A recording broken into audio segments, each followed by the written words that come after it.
சாதாரண ஒரு பிரச்சனை, ஒரு மலையில் ஒரே ஒரு டிஸ்ட்ரிக்டில் இருக்கக்கூடிய பிரச்சனையை இப்போ நேஷ்னல் லெவல் பிரச்சனையாக்கி கொண்டு போய் விட்டுருக்கு திமுக. தன்னோட அந்த அகந்தைனாலையும் ஒரு சார்பினருக்கு அவங்க ஆதரவாக செயல்படணும் அப்படிங்கிற ஒரு நோக்கத்தினாலையும் இப்போ இந்த சாதாரண பிரச்சனையை ஒரு பெரிய பிரச்சனையாக்கி விட்டுருக்காங்க. கண்டெம்ப்ட் நாங்கள் உங்கள் மேலே எடுப்போம், நீங்கள் போய் அங்கே பெட்டிஷனரை விளக்கேற்ற பாதுகாப்பு கொடுங்க அப்படின்னு சொன்னோன்னா கமிஷனர் ஆளை காணும். அதுக்கு பதிலாக இந்த இனிகோ திவ்யன் அவர் தான் வந்து அங்கே இருக்கக்கூடிய டிசிபின்னு நினைக்கிறேன். இவர் என்ன பண்ணியிருக்காரு அப்படின்னு பார்த்தீங்கன்னா, நீதிமன்ற உத்தரவை அவர் வந்து அமல்படுத்த விடலை. இவங்க என்ன நினச்சிருக்காங்க அப்படின்னா, நம்ம இந்த ஆளும் அரசுக்கு சாதகமாக செயல்படுறோம், அதனால நமக்கு வந்து ஏதாவது ஒரு பெனிஃபிட் கிடைக்கும், திருப்பி திமுக வந்தால் நமக்கு நல்ல போஸ்டிங் கிடைக்கும் அப்படின்னு பல பேர் மனசில் நினச்சிருக்காங்க. ஆனால் இது அவங்களோட சர்வீஸ் ரெக்கார்டில் ஏறும். தனி திராவிட நாடு வேணும் கேட்ட கூட்டம் நீங்கள். உங்களுக்கு என்னையா இந்திய சுதந்திர போராட்ட தியாகத்தை பற்றி தெரியும்? உண்மையை சொல்லுங்கள். உங்களுக்கெல்லாம் அதை பற்றி கவலையே இல்லை. இங்கிருந்து வெள்ளையம் வெளியேறக்கூடாதுன்னு ஈவேரா போய் அவங்ககிட்ட நோ நீங்கள் இங்கே இருக்கணும்னு சொன்ன ஆள், அவரை வந்துட்டு ஒரு மானசீக குருவாக வச்சிருக்கக்கூடிய நீங்கள் இந்திய சுதந்திர போராட்ட தியாகிகளை பற்றி பேச வச்சுருக்கோம் பார்த்தீங்களா? அதுதான் பாஜகவின் வெற்றி. நீங்கள் ஈவேரா எப்படி டிவிக்கேங்கிற மாதிரி ஈவேரான்னு பிடிச்சி தோங்குறீங்க. ஏன்னா அதில் தான் உங்களுக்கு ஓட்டு கிடைக்கும், அதில் தான் உங்களுக்கு மைனாரிட்டி அப்பீஸ்மெண்ட் வரும். அமித்ஷா அகமதாபாத்தில் பேசும்போது சொல்லியிருக்காரு, பார்த்தீங்களா பீகாரில் அடுத்து மம்தா, அடுத்து ஸ்டாலின், நீங்கள் தான் தயாராக இருந்துக்கங்க அப்படின்ற மாதிரி ஒரு ஹிண்ட் கொடுக்குறாரு. என்ன எதுக்காகன்னு நல்லா ஒன்று புரிஞ்சுக்கோங்க. அமித்ஷா அவர்களை பொறுத்த வரைக்கும் எல்லாமே நேரடி சவால் தான். மோடி அவர்களாவது கொஞ்சம், அதாவது அவனாவது சாஃப்டாக பேசுகிறான், கொஞ்சம் சாஃப்டாக சொல்லுவா, நீ வேணுன்ட்டே வெறுப்பேற்றி என்னை அழ வைப்ப அப்படின்னு சொல்கிற மாதிரி. திமுக காரங்களுக்கு என்ன நிலைமையில் இருக்குன்னு பார்த்தீங்கன்னா, இடி ஒரு வார்த்தை சொன்னால் போதும், அடுத்தது ஒன்று அவங்க போய் மீட் பண்ணுறாங்க, இல்லைனா அவங்க அப்பாவோ பையனோ போய் மேடம் முன்னாடி இப்படி உட்காந்துடுறாங்க. நான் எதை சொல்கிறேன்னு உங்களுக்கு தெரியும். அந்த அளவுக்கு தான் சரண்டர் ஆகக்கூடிய ஆட்கள் இவங்க.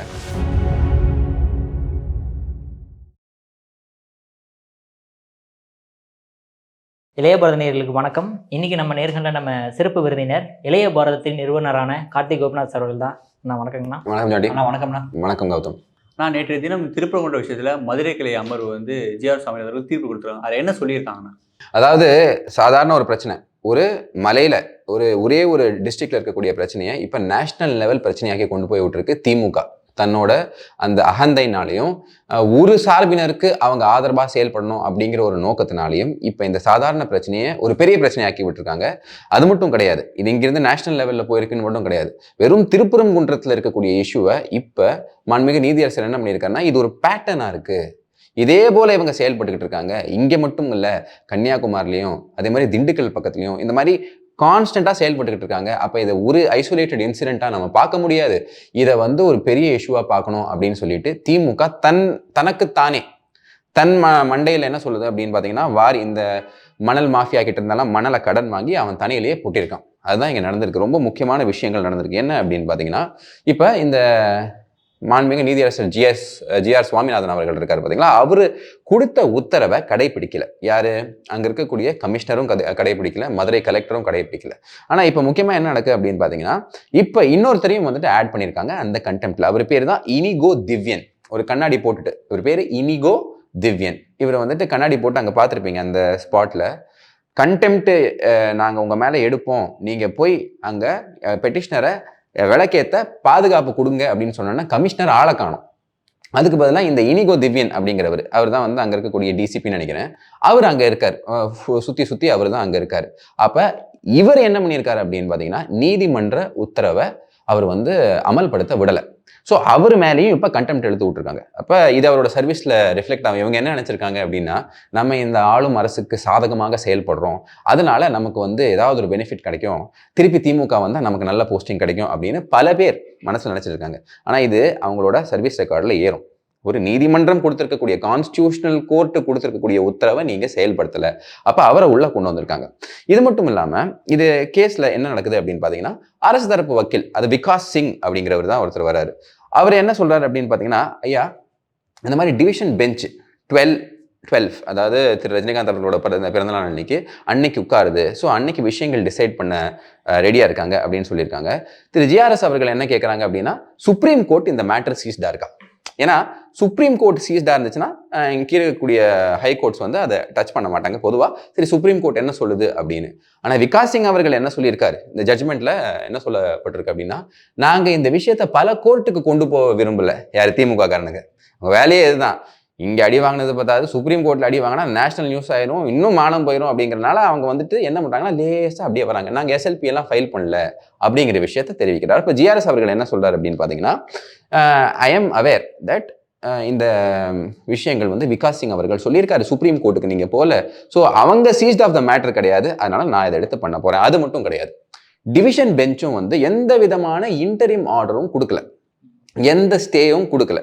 ஓகே, அப்ப அதற்கு அர்த்தம் என்ன, நீங்க மேல்முறையீடு போயிருந்தா கூட நான் கொடுத்த ஆர்டர் செல்லும் அப்படிங்கிற விஷயத்தை யார் சொல்லியிருக்காங்க, division bench of the Madras high court சொல்லியிருக்காங்க. ஸோ இந்த 2 விஷயத்தையும் நம்ம கருத்தில் கொள்ள வேண்டும். ஒரு முக்கியமான ஜட்மெண்ட்டை சைட் பண்ணியிருக்காரு, ஒரே ஒரு ஜட்மெண்ட் தான் இதுல சைட் பண்ணியிருக்காரு. இதுல தாயா பாய் பகசர்வாலா வெர்சஸ் ஹிந்து ரப்பர் லிமிடெட் அப்படிங்கிற ஒரு கேஸ்ல என்ன சொல்றாங்க அப்படின்னு பாத்தீங்கன்னா, ஒரு இன்டரிம் ஆர்டர் இருக்கு பாத்தீங்களா, அந்த இன்டரிம் ஆர்டர் ஜூரிஸ்டிக்ஷன் மேல கேள்விகள் இருந்தாலும் அந்த விஷயம் டிசைட் ஆகிற வரைக்கும் இன்டரிம் ஆர்டர் செல்லும்.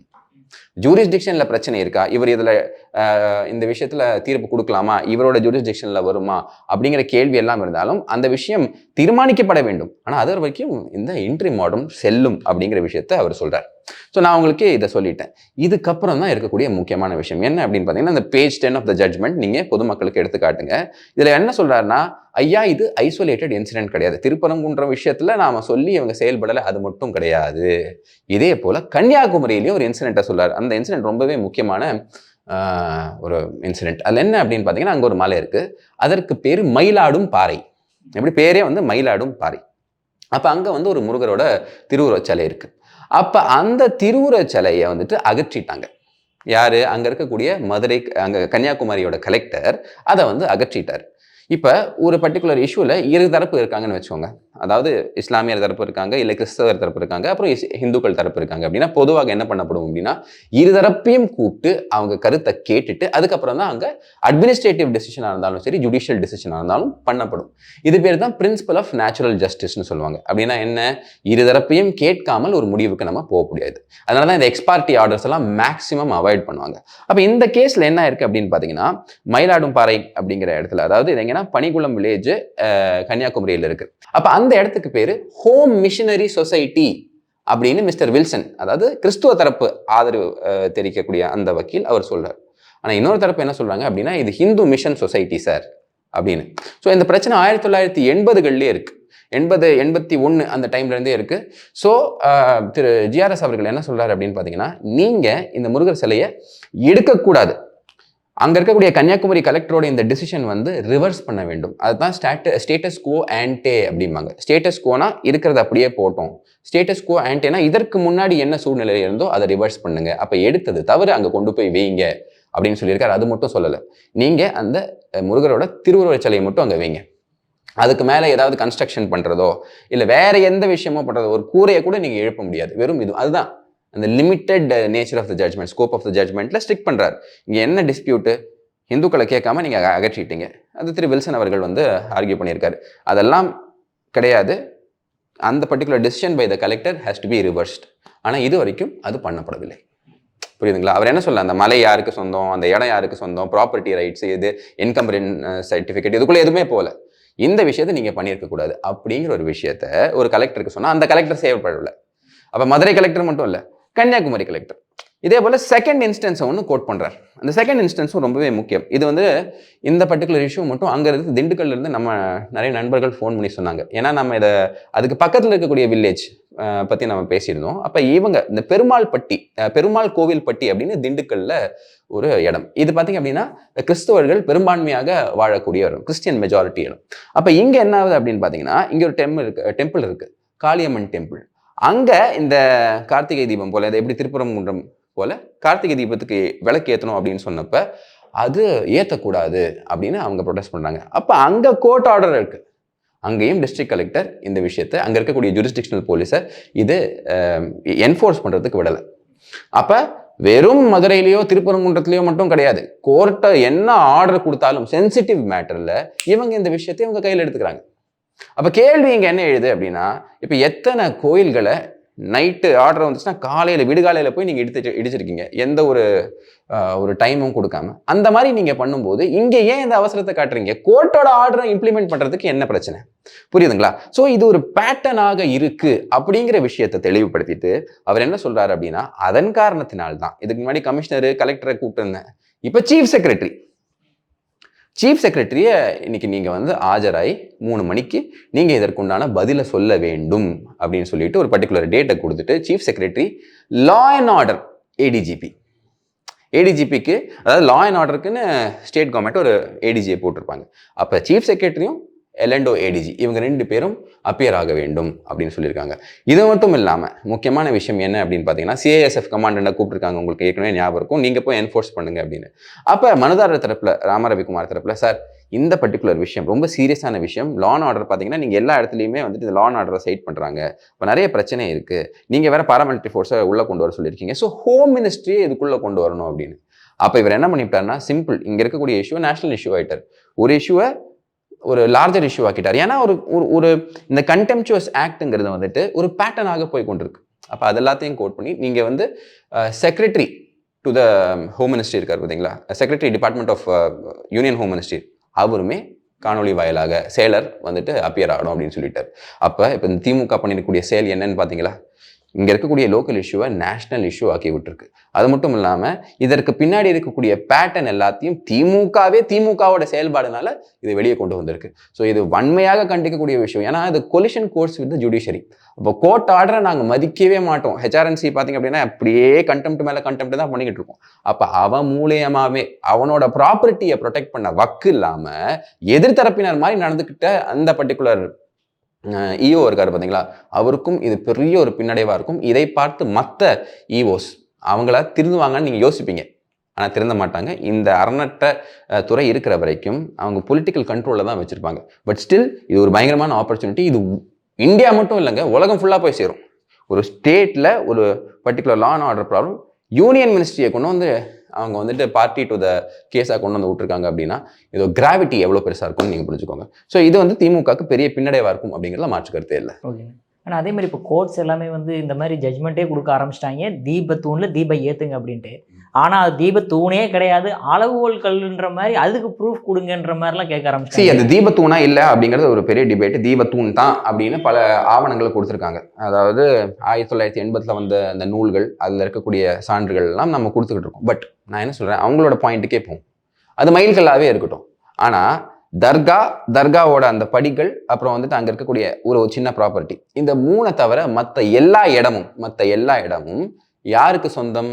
முருகருக்குத்தான் சொந்தம் அப்படின்னு எஸ்டாப்ளிஷ்டு ஜுடிஷியல் பிரசிடென்ட் இருக்குது. அது 1996 இருந்தாலும் சரி, 2017 இருந்தாலும் சரி. 2017 என்ன சொன்னாங்க அப்படின்னா, 15 மீட்டர் தள்ளி, 15 மீட்டர் தள்ளி, தர்காலேருந்து 15 மீட்டர் தள்ளி நீங்கள் எங்கே வேணால் ஏற்றிக்கலாம். ஓகே, ஸோ எங்கே வேணால் ஏற்றிக்கலாம்னா நாங்கள் எங்கே ஏற்றினா உனக்கு என்ன? அதுதான் இங்கே இருக்கக்கூடிய கேள்வி. ஸோ இது வந்துட்டு தேவையில்லாமல் ஒரு பிரச்சனையை கொண்டு வராங்க. தர்கா சைடில் அவங்களுக்கு பிரச்சனையே கிடையாதுங்க, அவங்களுக்கு எந்த விதமான பிரச்சனையும் கிடையாது. இவங்க போடுற அழுத்தத்தினால நாம் எதுவும் பண்ணாமல் இருந்த மாதிரி இருக்கக்கூடாதே அப்படிங்கிற மாதிரி தான் அவங்களோட ஆட்டிடியூட் இருக்குது. they don't care actually about this. அப்போ இதுலேயும் தேவையில்லாத ஒரு ஸ்டேட்மெண்ட்டை திமுக தரப்பு கொடுக்க ட்ரை பண்ணுது. அந்த மலையில் எங்கே வேணாலும் தீபம் ஏற்றக்கூடிய உரிமை இந்துக்களுக்கு இருக்குது. அப்போ அந்த உரிமையை நிலைநாட்ட குறிப்பாக ப்ராப்பர்ட்டி ரைட்ஸ் ரொம்பவே முக்கியம். இப்போ ரீசெண்டாக கூட ஒரு நபர் சொல்லியிருந்தாரு, என்ன அப்படின்னு பார்த்தீங்கன்னா, ஹைகோர்ட்டோட பில்டிங்கே ஒரு நாள் ஃபுல்லாக க்ளோஸ் பண்ணுவாங்க. எதுக்கு? ப்ராப்பர்ட்டி ரைட்டை என்ஃபோர்ஸ் பண்ணுறதுக்கு. இது என்னோட ப்ராப்பர்ட்டி தான், இங்கே என்க்ரோச்மெண்ட் இல்லை, நாளைக்கு முன்னே யாரும் வந்துடக்கூடாது அப்படின்னு காட்டுறதுக்கு பண்ணுவாங்க. அப்போ இந்துக்களோட ப்ராப்பர்ட்டியை என்ஃபோர்ஸ் பண்ணுறதுக்கு என்ன பிரச்சனை? அந்த விஷயத்த திரு ஜிஆர் சுவாமிநாதன் அவர்கள் அவரோட ஜட்மெண்ட்டில் கிளியராக சொல்லியிருக்காரு. ஸோ இதுவுமே பார்த்தீங்க அப்படின்னா திமுகவுக்கு ஒரு பெரிய பின்னடைவு தான். அவங்களோட நெஃபேரியஸ் டிசைன் எல்லாம் எக்ஸ்போஸ் பண்ணப்படுது. அதுவும் கேவலமான நெஃபேரியஸ் டிசைன் எக்ஸ்போஸ் பண்ணப்படுதுங்க. ஓகே, நான் அடுத்த பார்த்தோம்னா நேற்றுக்கு பாராளுமன்றத்தில் திருச்சி சிவா அவர்கள் அந்த வந்தே மாதரம் சம்மந்தமான விஷயங்கள் நிறைய பேசிக்கிட்டு இருக்கும்போது, அங்கே இருக்கக்கூடிய நீங்கள், அதாவது நார்த் இந்தியன் ஃப்ரீடம் ஃபைட்டர்ஸ் எல்லாத்தையுமே வந்து தமிழ்நாட்டில் நாங்கள் வந்து ஸ்ட்ரீட்டில் பேர் வைக்கிறோம், அப்புறம் மாலுக்கு பேர், நிறைய விஷயங்களுக்கு நாங்கள் பேர் வைக்கிறோம். ஆனால் இங்கே இருக்கக்கூடிய தமிழ் ஃப்ரீடம் ஃபைட்டர்ஸ்லாம் நார்த் இந்தியாவில் ஒருத்தரோட பேர் வச்சிருக்கீங்களா அப்படின்ற மாதிரி கேள்வி எழுப்புறாரு. அவர் அதாவது திருச்சி சிவான மேலே நமக்கு பயங்கரமான மரியாதை உண்டு. காரணம் என்ன, பாராளுமன்றத்தோட ஃபங்க்ஷனிங்கை பற்றி தெரிஞ்சு நல்ல ஒரு பேச்சாளர் திருச்சி சிவான. அவரையே கொண்டு வந்து இந்த நிலைமைக்கு விட்டாங்க. அப்படின்னா செல்ஃப் கோல் போடுற மாதிரி ஆக்கி விட்டாங்க. நான் என்ன கேட்குறேன், தனி திராவிட நாடு வேணும் கேட்ட கூட்டம் நீங்கள், உங்களுக்கு என்னையா இந்திய சுதந்திர போராட்ட தியாகத்தை பற்றி தெரியும்? உண்மையை சொல்லுங்கள். உங்களுக்கெல்லாம் அதை பற்றி கவலையே இல்லை. இங்கிருந்து வெள்ளையன் வெளியேறக்கூடாதுன்னு ஈவேரா போய் அவங்ககிட்ட நோ நீங்கள் இங்கே இருக்கணும்னு சொன்ன ஆள், அவரை வந்துட்டு ஒரு மானசீக குருவாக வச்சிருக்கக்கூடிய நீங்கள் இந்திய சுதந்திர போராட்ட தியாகிகளை பற்றி பேச வச்சிருக்கோம் பார்த்தீங்களா? அதுதான் பாஜகவின் வெற்றி. அது எவ்வளோ பெரிய வெற்றி பாருங்கள். ஸோ இதில் முக்கியமான விஷயம் என்ன அப்படின்னு பார்த்தீங்கன்னா, இத்தனை நாள் நீங்கள் எங்கே தூங்கிட்டு இருந்தீங்க? அதாவது நமக்கு தெரியும், நம்ம கரூர் ஜோதிமணி அக்கா பாராளுமன்றத்திலையும் தூங்குவாங்க, கலெக்டர் ஆஃபீஸ் முன்னாடியும் போய் தூங்குவாங்க. அந்த மாதிரி அவங்க கூட சேர்ந்து இந்த கொரட்டை விடுறது, இந்த கொட்டாவி விடுறது, கண்டேஜியஸ்பாங்க. ஒருத்தர் கொட்டாவி விட்டால் எல்லாரும் கொட்டாவி விடும். அந்த மாதிரி இத்தனை நாள் தூங்கிக்கிட்டு இருந்தீங்களாங்கிறது தான் எங்களோட கேள்வி. இதுக்கு எல்முருகன் அவர்களும் இதே கேள்வி எழுப்பியிருக்காரு. 2004 2014 வரைக்கும், அதுக்கு முன்னாடியும் சரி, காங்கிரஸோட கண்டினியூவஸாக கூட்டணி வச்சு மத்தியில் ஆட்சி, மாநிலத்தில் இவங்க ஆட்சி, அப்படி இருந்த கூட்டம் தான் இந்த திமுக கூட்டம். ஒரு தடவையாவது நீங்கள் வந்து குயிலி அம்மாவுக்கு, வேலுநாச்சியார் அவர்களுக்கு, வீரபாண்டிய கட்டபொம்மனுக்கு, இல்லை வந்துட்டு நம்ம மருது சகோதரர்களுக்கு, இல்லை இவங்க தீரன் சின்னமலை அவர்களுக்கு, இவங்களுக்கெல்லாம் வந்து நீங்கள் வந்து ஒரு பெரிய ஒரு மரியாதை பண்ணணும் அப்படின்னு என்னைக்காவது ஒரு டிமாண்ட் நீங்கள் வச்சுருக்கீங்களா? இது அந்த காலகட்டத்தில் வச்சுருக்கீங்களா? வச்சதே கிடையாது. சுப்பிரமணிய பாரதி அவர்களுக்கு நீங்கள் என்ன பண்ணீங்க? அவரோட இப்போ நரேந்திர மோடி அவர்கள் வந்ததுக்கப்புறம் பனாரஸ் இந்து யூனிவர்சிட்டியில் ஒரு தனி சேர், பாரதியார் சேர் அப்படின்னு ஒன்று கொண்டு வர்றார். எங்களோட நேஷனல் விமென்ஸ் விங் ஹெட் இருக்காங்க பார்த்தீங்களா, வானதி ஸ்ரீனிவாசன் அவர்கள், எங்களோட கோயம்புத்தூர் எம்எல்ஏ, அவங்க வந்துட்டு வேலுநாச்சியாரை ஹானர் பண்ணுற மாதிரி டெல்லியில் ஃபங்க்ஷன் பண்ணுறாங்க. அப்போ இந்தியா ஃபுல்லாக இருக்கக்கூடிய எல்லா மகிழா மோர்ச்சா காரியகர்த்தாஸும் வந்து வேலுநாச்சியார் மாதிரி நம்ம இருக்கணும் அப்படின்னு பார்க்குறாங்க. நீங்கள் என்ன பண்ணீங்க? இது வரைக்கும் ஏதாவது பண்ணியிருக்கீங்களா? நான் எஸ்வி சேகரோட அப்பாவோட பேர் வந்து நீங்கள் ஸ்ட்ரீட்டில் வைக்கிறீங்க. நீங்கள் எத்தனை பேர் இங்கே வச்சுருக்கீங்க? அந்த கேள்வி எல்லாரும் எழுப்பத்தான் செய்வாங்க. நீங்கள் ஈவேரா ஈவேரா ஈவேரா, எப்படி டிவிக்கேங்கிற மாதிரி ஈவேரான்னு பிடிச்சி தோங்குறீங்க. ஏன்னா அதில் தான் உங்களுக்கு ஓட்டு கிடைக்கும், அதில் தான் உங்களுக்கு மைனாரிட்டி அப்பீஸ்மெண்ட் வரும். ஆனால் பாரத பிரதமர் அந்த மாதிரி கிடையாது. எல்லா இடத்துலையும் தமிழ் பெருமை, தமிழக ஒன்றும் இல்லைங்க. திருப்பூர் குமரன் அவர்களை பற்றி மோடி அவர்கள் பேசியிருக்காரு. அதுவும் கரெக்டாக அவரோட பர்த் அனிவர்சரியில் திருப்பூர் குமரன் அவர்களை பற்றி பேசியிருக்காரு. சுப்பிரமணிய சிவா அவர்களை பற்றி பேசியிருக்காரு. இதே நம்ம ஐயா சிவா அவர்களோட பேர் வச்சிருக்கக்கூடிய சுப்பிரமணிய சிவா அவர்களை பற்றி பேசியிருக்காரு. அப்போ இது எல்லாத்தையும் திருப்பி கொண்டு வந்து, இது எல்லாத்தையும் மக்கள் மத்தியில் கொண்டு போய் சேர்க்கறதுக்கு உண்டான முயற்சியை பாஜக மட்டும்தான் பண்ணுது. இதெல்லாம் கூட வேணாங்க. சிம்பிளாக நான் என்ன கேட்குறேன் அப்படின்னா, என்சிஆர்டி டெக்ஸ்ட் புக்ஸ் உங்களுக்கு எல்லாருக்கும் தெரியும், தேசமெங்கும் இருக்கக்கூடிய என்சிஆர்டி டெக்ஸ்ட் புக்ஸ். அந்த என்சிஆர்டி டெக்ஸ்ட் புக்ஸில் நீங்கள் முகல் ரூலை பற்றி வந்து 6ஆம் கிளாஸில் ஆரம்பிப்பானுங்க, 10ஆம் கிளாஸ் வரைக்கும் அதை மட்டும் தான் போடுவானுங்க. அதை பற்றி மட்டுமே தான் போடுவானுங்க. அதில் நீங்கள் நிறைய விஷயங்கள் பண்ணியிருக்கலாம்ல. அதில் இந்த சுதந்திர போராட்ட தியாகிகள்லாம் இருக்காங்க பார்த்தீங்களா, இவங்களை பற்றி நீங்கள் போய் பேசியிருக்கலாம் பார்த்தீங்களா. இதெல்லாம் நீங்கள் பண்ணவே இல்லை. இப்போ அரசியலுக்கு வேண்டி இது பண்ணுறீங்க. இது வந்து ஷூட்டிங் தேர் ஓன் ஃபுட் அப்படிம்பாங்க. இது ரொம்ப கேவலமாக மாட்டிக்கிட்டாங்க. அப்போ இயல்பான கேள்வின்னா இத்தனை நாள் நீங்கள் பண்ணவே இல்லை. பாரத பிரதமர் எங்கே போனாலும் யாதும் ஊரே யாவரும் கேளீருங்கிறாரு, திருக்குறளை போய் பேசுகிறாரு, உலக அரங்கில் போய் பேசுகிறாரு. ஸோ அந்த மாதிரி நபரை நீங்கள் எதுவும் பண்ணாமல் கம்பேர் பண்ணும்போது மக்கள் இதை சிரிப்பாங்களா மாட்டாங்களா? ஸோ இது வந்துட்டு திருச்சி சிவா அவர்கள் போன்ற ஒரு மூத்த பாராளுமன்ற உறுப்பினர் இந்த லெவலுக்கு திமுக கம்பல் பண்ணி கொண்டு வந்து விட்டுருக்கு. அதுதான் திமுகவோட டெஸ்பிரேஷன். இதுவுமே வந்து ஒரு பெரிய பின்னடைவு தான் திமுக. நான் இப்போ இது ஒரு பிரச்சனை. அதே மாதிரி வந்தே பாரதத்தை வச்சு பிரச்சனை பண்ணுறாங்க பாராளுமன்றத்தில். இதை பற்றி கொஞ்சம் சொல்லுங்கண்ணா. அதாவதுங்க, இப்போ ஒரு முக்கியமான ஈவெண்ட் என்னன்னா, 1870 பங்கிம் சந்திர சட்டோபாத்யாய் அவர் வந்து வந்தே மாத்திரம் எழுதுறாரு ஆனந்த் மட்டில். ஓகே, அதை எடுத்துகிட்டு வந்து நம்ம நேஷனல் சாங்காக வைக்கிறோம் வந்தே மாத்திரத்தில். இப்போ என்ன ஆகுது அப்படின்னு பார்த்தீங்கன்னா, அதாவது இது வந்து வெஸ்ட் பெங்கால் எலெக்ஷன்ஸ் வருது, அதனால இது பண்ணப்படுது அப்படிங்கிறாங்க. பட் இருந்தாலும் காங்கிரஸ் வந்துட்டு இதில் என்ன தவறு பண்ணுது அப்படின்னு பார்த்தீங்கன்னா, இதை பற்றி பேசுறதுல என்னங்க தவறு? இதில் இருக்கக்கூடிய உண்மையை பேசிட்டு போங்க. அதை பேசிட்டு அடுத்த இஷ்யூக்கு நீங்கள் போங்க.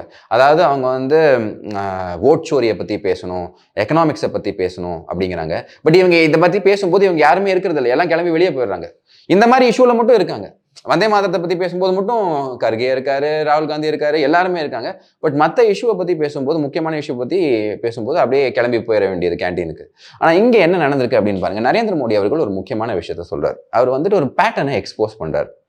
அதாவது மைனாரிட்டி அப்பீஸ்மெண்ட் பண்ணணும் அப்படிங்கிறதுக்கு வேண்டி வந்தே மாதரத்தில் பங்கிம் சந்திர சட்டோபாத்யாய் சாட்டர்ஜி வந்து என்ன எழுதியிருந்தாரோ அதில் வந்து சில ஸ்டான்ஸ்லாம் வந்து ட்ராப் பண்ணிட்டாங்க. குறிப்பாக மா சரஸ்வதியை பற்றி பேசினது, மா லக்ஷ்மியை பற்றி பேசினது, இது எல்லாத்தையுமே ட்ராப் பண்ணிட்டாங்க.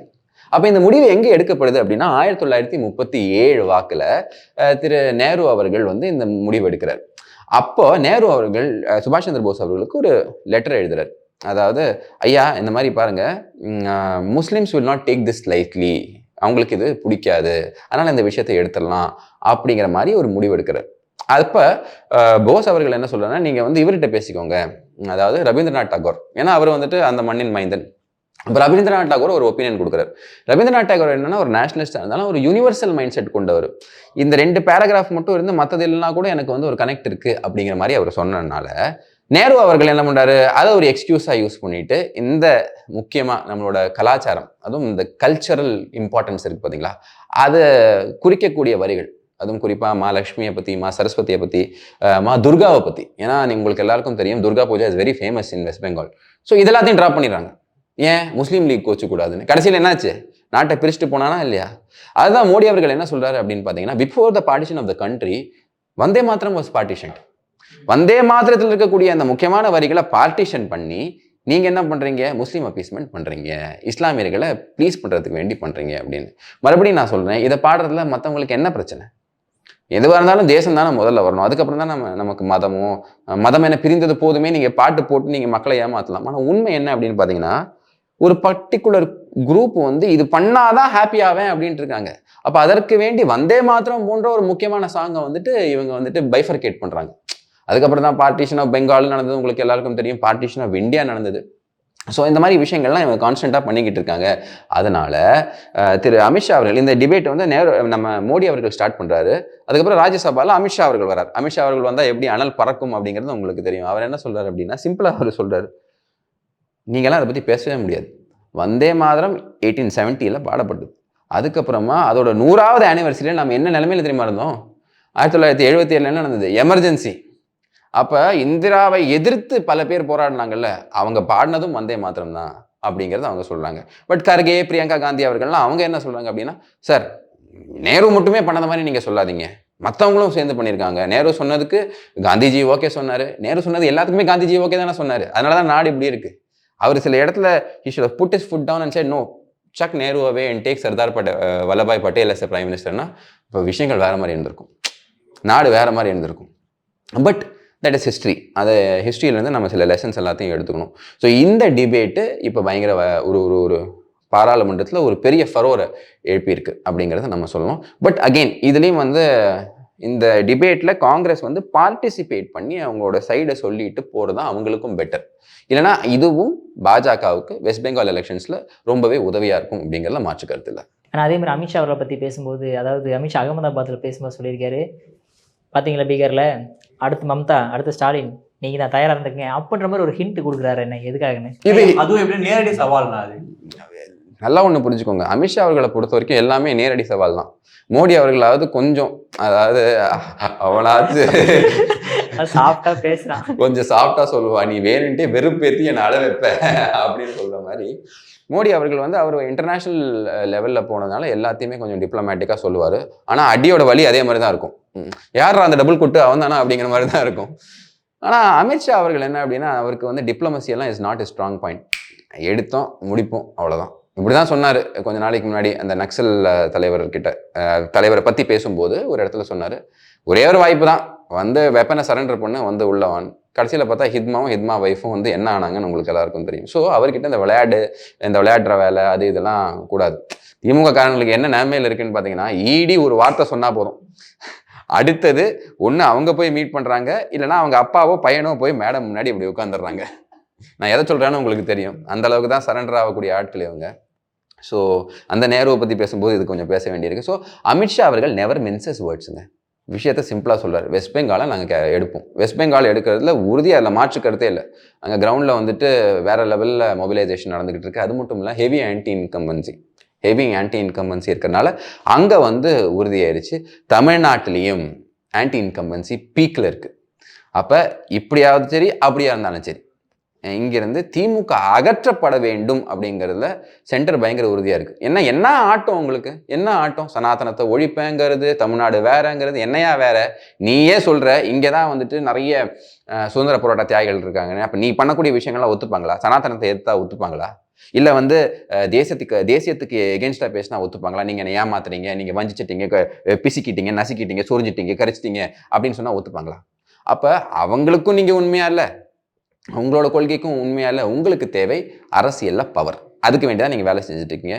இது வந்து நம்ம மோடி அவர்களையும் சரி அமித்ஷா அவர்களையும் ரொம்ப ஒரு வெறியாக்கியிருக்கு. ஸோ அதற்குண்டான பலன் நீங்கள் பார்ப்பீங்க. கண்டிப்பாக 2024 வேறு லெவலில் சேஞ்ச் இருக்கும். இது மட்டும் கிடையாது, எக்ஸ்ட்ராவாக நான் ஒன்று சொல்லிக்கிறேன், கேரளாலையும் பெரிய மாற்றத்தை நீங்கள் பார்ப்பீங்க. So we will all wait to welcome the change. Okay, சூப்பராக எக்ஸ்பிளைன் பண்ணீங்கண்ணே. உங்கள் பொன்னான நேரத்தை இளைய பாரதம் இது ஒதுக்குனதுக்கு மிக்க நன்றிண்ணா.